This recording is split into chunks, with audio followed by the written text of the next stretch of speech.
It is the Saturday of all Saturdays. This is the Super Saturday community celebration, celebrating everybody for 30,000 viewers on YouTube. And we decided to play a game of Mega Marbles where I took literally every song that was on our pie, all 262 of them, and threw them onto this list. The very opening song is this one right now. This is the first song of our Saturday. We're doing a 9 to 5. Tedeschi Trucks Band, Midnight in Harlem. Now, the winner of this song did not claim the song, so whoever it is, it might be one of you random folks on YouTube, but we are giving this one a shout out to Bartholomew Berkowitz, who would have picked this song anyways.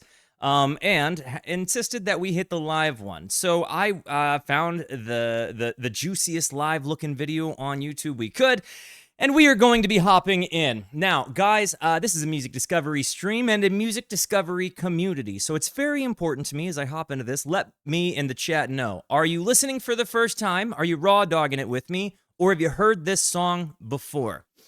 I'm going to hit the play button. Before I do, it's very important to me that you know that you are awesome, that you are valuable, that you are important, that you matter, that you are deserving of love, and that I am abundantly grateful for even a moment of your time and for all of the support that you guys have shown me along the way.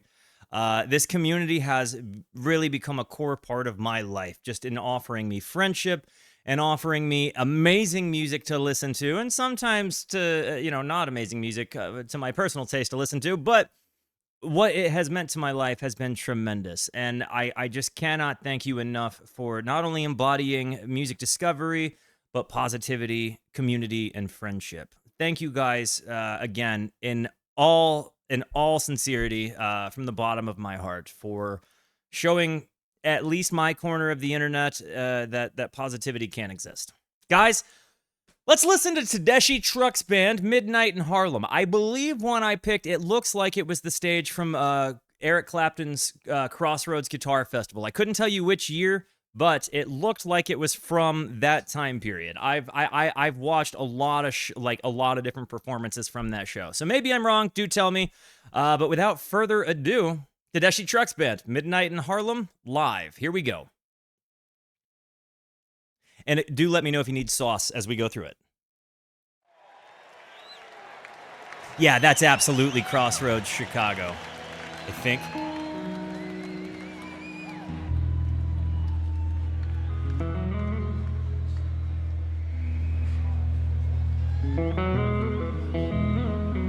Gotta give my headset a little sauce.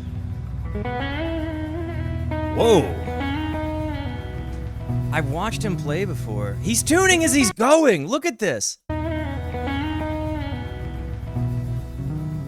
He could hear it off!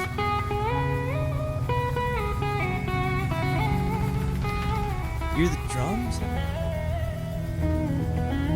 Derek Trucks is such a badass.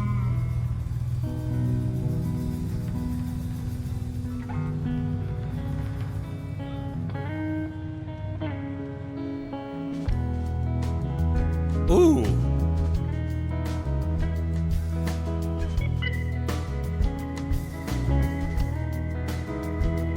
Got rid of the slide. You hear the keys?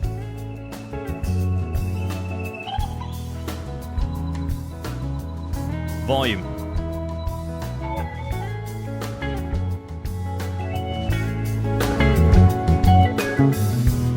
Well, I came to the city. Listen to that. I was running from the pain. My heart was bleeding, and it hurt my bones to lay.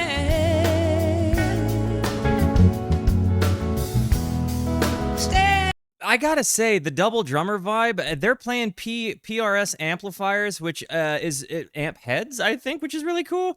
Hearing this tandem, though, you've got these beautiful organ bits in the background, and her voice, I'm tempted to use the word sultry, but I don't feel like it's necessarily fair to our fearless lead here to call her voice sultry. But it's got that, like, I don't know. Like she's got that like Sunday morning in the springtime kind of voice as you're cleaning, you know? Like just in a good day, like happy cleaning on a Sunday morning in the springtime. To the city.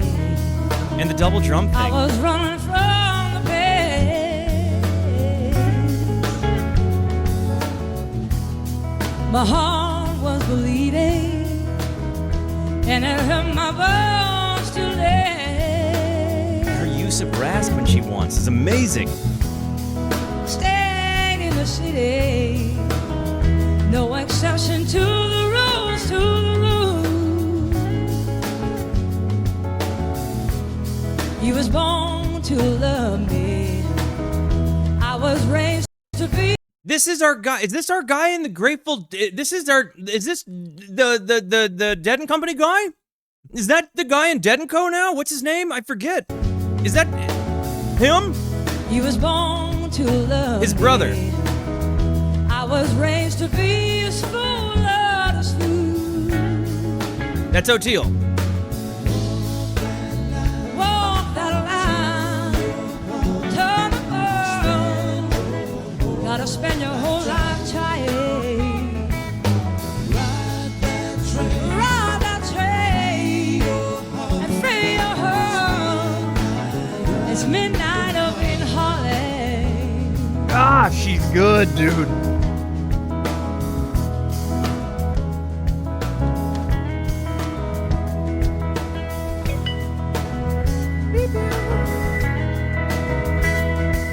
Wait, but tell me, so you're saying this is Kofi, and O'Teal is on bass, or is am I mistaking O'Teal on bass for his brother who's playing bass? Like, let me know. Like somebody type specifically, because yeses and nos are confusing. Well, I came to the river and I took a look around.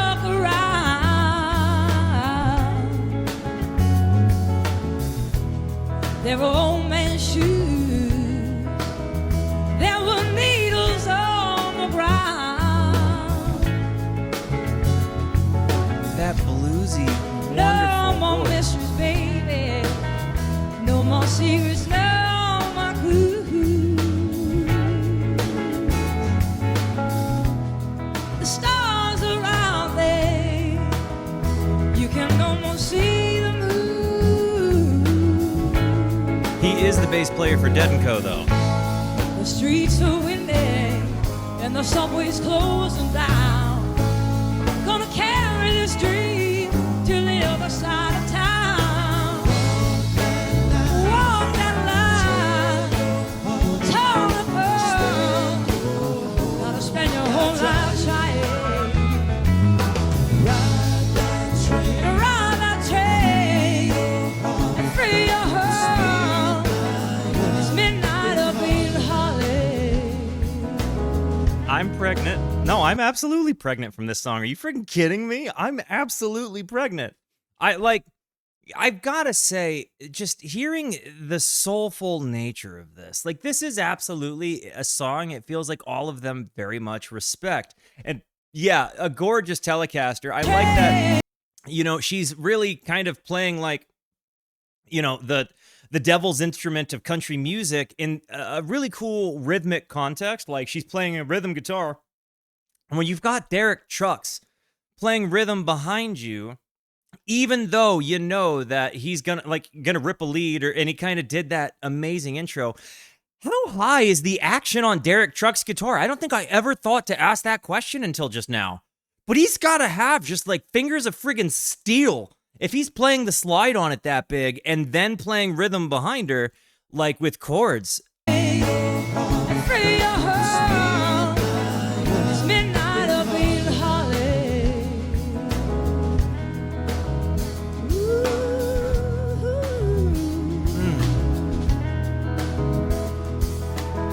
And is he playing open tuning?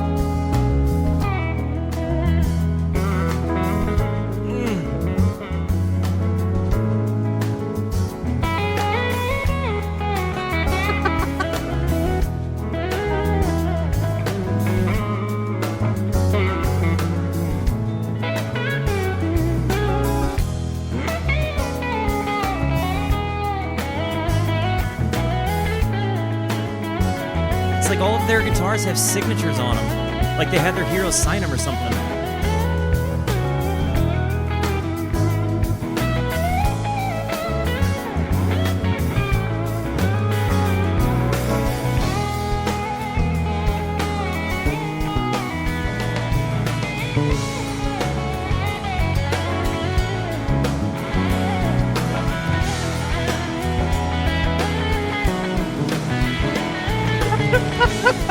I'm sorry. This whole moment, I'm gonna go back so to not disrespect Mr. Trucks, but the look where she turns and looks at O'Teal as he's doing his bass, like, I feel like there's a chunk of this that's got to be improv and jam, right? Like there's got to be an element where they allow themselves to do this, like to just be the musicians that they are.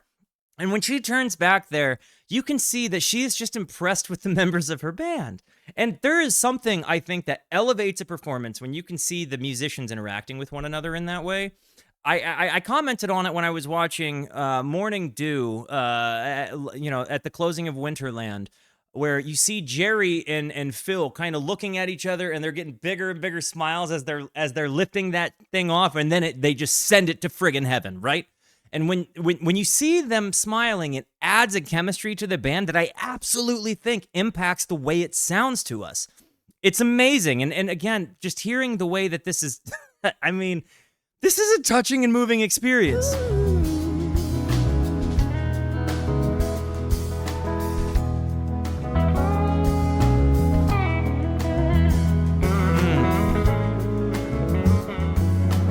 Mm. 69.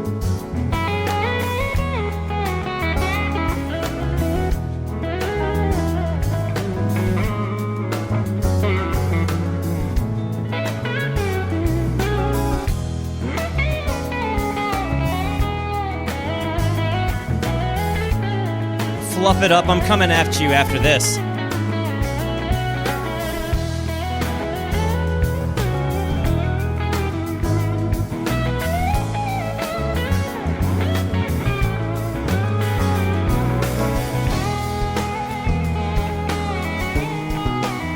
Oh.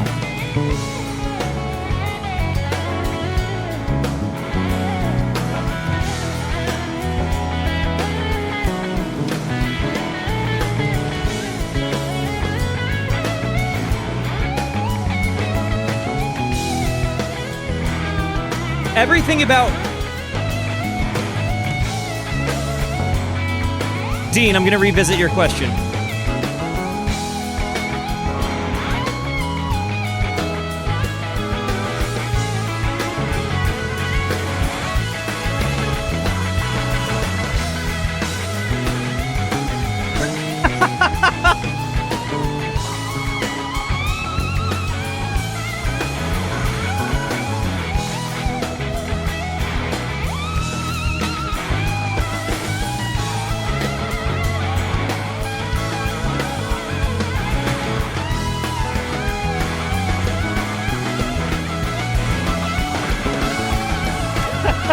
So impressed.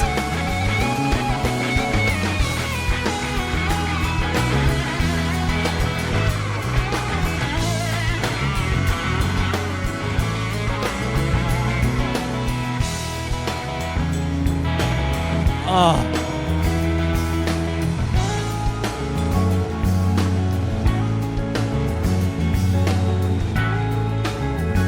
What an emotional. And he looked back to signal to the band. He is band leader in this context.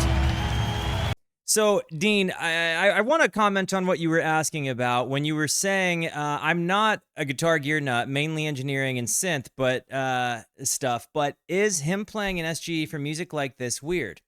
Yes, it is. And in fact, everything about Derek Trucks' playing is weird to a guitar player, right? There is an element where most of us don't, he is so like this, right? Like his pick is this. And I think maybe, you know, when you see him, you only get a sound like him by accidentally discovering that that's the sound you make, right? And when you see his work with the slide, it's like conventionally speaking, I feel like slide guitars, they can, you can fashion a slide sound from any guitar, right? But it's typically you're gonna see it done with like SG or Les Pauls, Telecasters, or things like that. When you see the way he plays, in my brain, he's got to have his action on that thing so high, because you do not hear a single moment of like a, which if you play guitar, if I got my Gibson down and kind of showed you, because it would be the closest comparison because it's got two humbuckers, right? But if I showed you, it's so easy to nick a fret with your slide unless you just have some dexterity, the likes of which the world has never seen. So I feel like he's got to allow himself some sort of room for error. But even just the way he does this, and seeing his work with his other fingers as he's going through this, like. And man, O'Teal on the bass.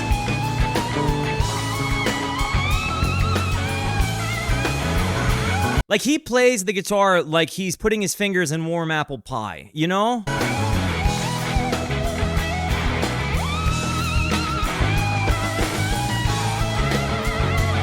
And to get the slide motion, right? To get that like na na na na na na, you've got to have just some sort of pressure into it, because it's almost like he's doing slide bends that way, which is kind of like you get that from just putting a little bit more weight into the string. So I'm so impressed with that, dude.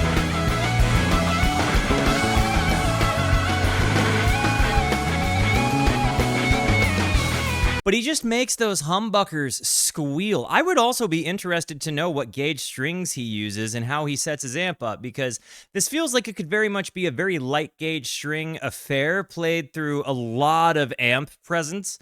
It could go either way. Hello, Reese!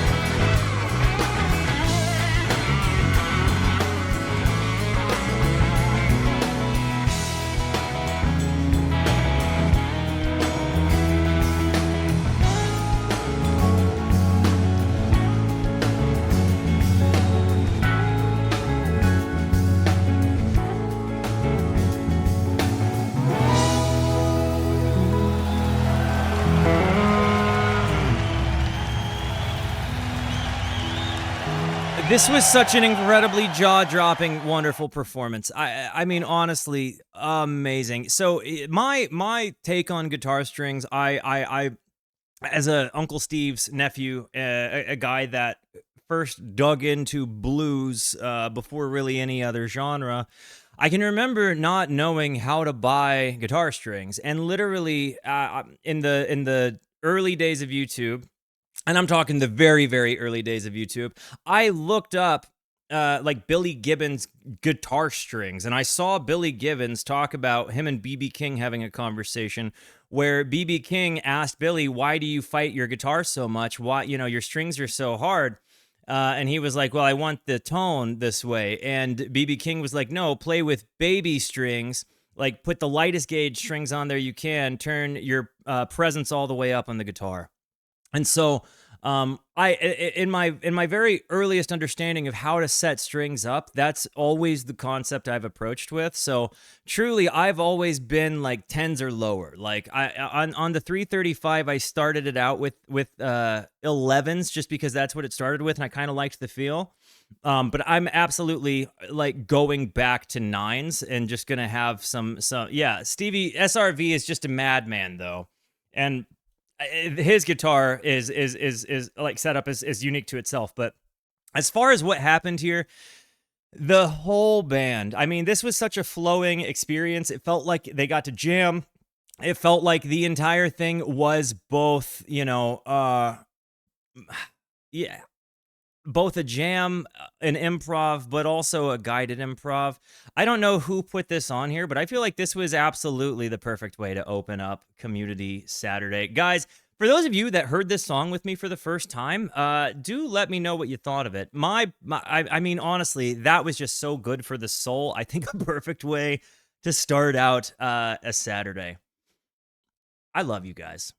Thank you for being here. Thank you so much for the positivity that you show both to me and to one another.